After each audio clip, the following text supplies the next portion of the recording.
Les phénomènes paranormaux sont un sujet qui mérite une étude approfondie.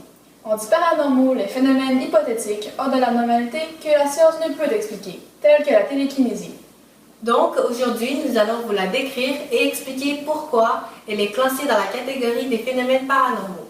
Premièrement, c'est un phénomène très simple à décrire. La télékinésie est la faculté de pouvoir déplacer un objet par la pensée. Plus précisément, il s'agit de la capacité d'influencer mentalement un objet ou un système sans utilisation d'énergie physique. Par exemple, la majorité des télékinésistes tentent au départ le tour classique, tordre une cuillère. Il existe plusieurs illusions à ce tour, ce qui enlève de la véracité à la télékinésie. La télékinésie concerne les ondes cérébrales au même titre que la télépathie. Ce phénomène, aussi appelé psychokinésie, viendrait d'une onde cérébrale liée au paranormal découverte par Joel Witton, un grand scientifique de très grande renommée.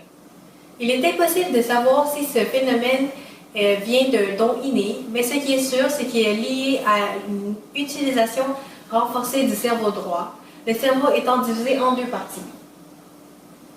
Le cerveau droit est le siège des émotions, du visuel, du rêve et du non-verbal, tandis que le cerveau gauche est le côté plus rationnel et logique.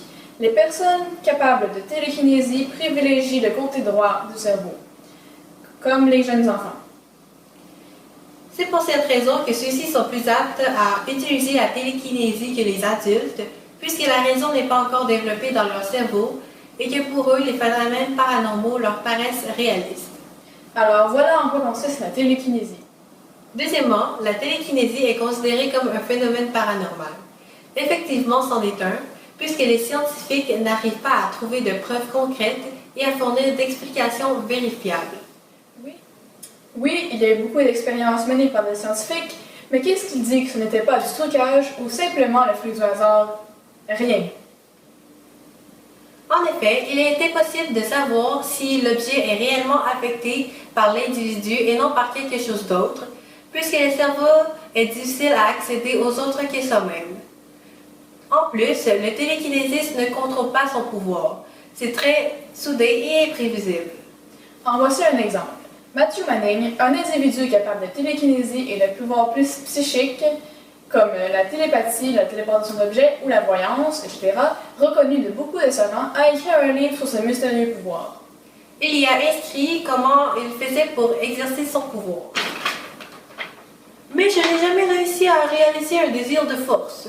Souvent, il m'arrive de trouver des objets que j'ai désirés, mais sans m'être appliqué à les chercher consciemment.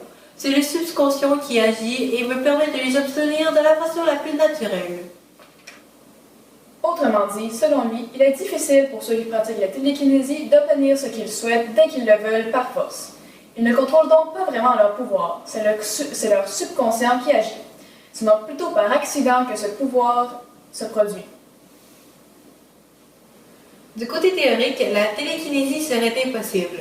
Par exemple, pour qu'un objet puisse se déplacer de 1 mètre vers le haut, il doit forcément recevoir de l'énergie permettant le mouvement, soit 1 joule. Le cerveau peut-il réellement fournir cette énergie sans utiliser les muscles? Selon les scientifiques, tout transfert d'énergie est mesurable et observable.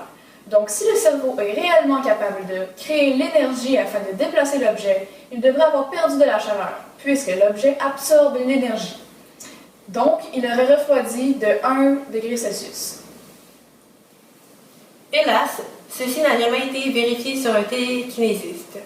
Mais si la psychokinésie est une réalité, elle devrait être cohérente aux lois de la thermodynamique, branche de la physique qui étudie la science de la chaleur et des phénomènes thermiques, et aux observations. En science, les observations viennent toujours avant les explications.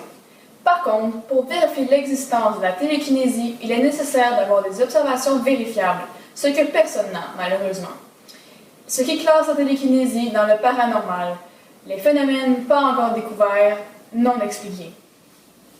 Donc, voici en quoi consiste la télékinésie, ce pouvoir mystérieux que plusieurs aimeraient maîtriser, et pourquoi elle est considérée comme du paranormal. Mais est-elle vraiment possible réelle? Cela dépend de vos croyances et du côté du cerveau que vous développez le plus. Le droit, plus artistique et rêveur, ou le gauche, plus rationnel et logique. Mais qui ne souhaiterait pas pouvoir déplacer les objets autour de soi comme on veut, sans aucun effort physique? Cela serait bien pratique, non? À vous de juger!